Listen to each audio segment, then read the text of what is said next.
Malheureusement, il y a quelques artistes qui ont décidé de se produire sur scène le 20 avril sur le même horaire que la marche, notamment en région parisienne. Qu'en pensez-vous? Nous avons vu floraison de galas pour le 20 avril, particulièrement ici en France, rien que pour amoindrir la marche du MAC. Probablement aussi au Canada, où il y a une forte communauté. Je n'interdis personnellement, nous n'interdisons à personne le droit d'organiser une activité culturelle. Mais sincèrement, recevoir des deniers des consulats d'Algérie, des services algériens, pour juste amoindrir l'affluence aux marches auxquelles le MAC appelle, est un peu décevant. Voilà, juste cela. Ceux qui cèdent à l'appât du gain plutôt qu'à l'appel du cœur me déçoivent. Voilà, je crois que c'est le mot que je peux utiliser. Et justement, à cause de la barbarie et de la répression sans précédent, certaines personnes prévoient de marcher avec des masques, donc à cause des intimidations des services algériens.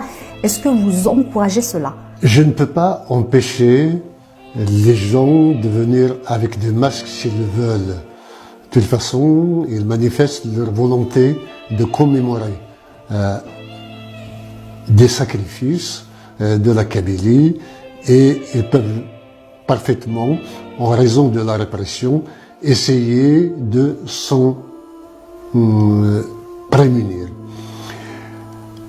Ceci dit, un masque n'est pas aussi une dérobade.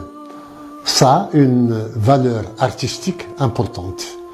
Si, par exemple, quelqu'un prend le masque d'un prisonnier politique, c'est une manière de s'identifier à celui qui est en prison, et sur le plan international, le masque est une manière de dénoncer de manière anonyme un arbitraire, une injustice, une barbarie, et c'est rentrer dans les conventions de l'opinion internationale que le masque est un moyen de dénonciation de crimes contre l'humanité et de crimes contre des peuples.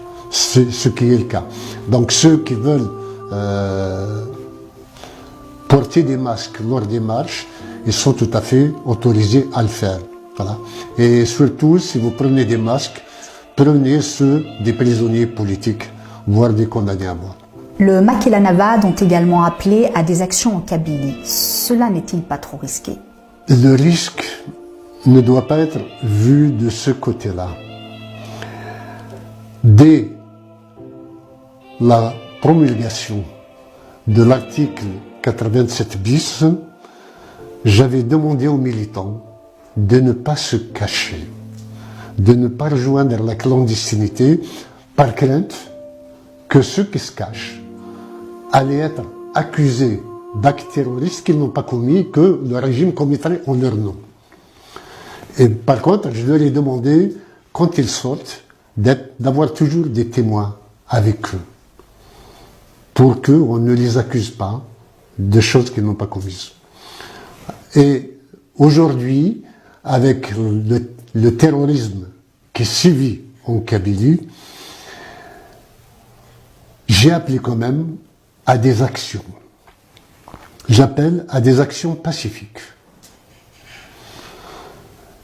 Pourquoi j'appelle à des actions?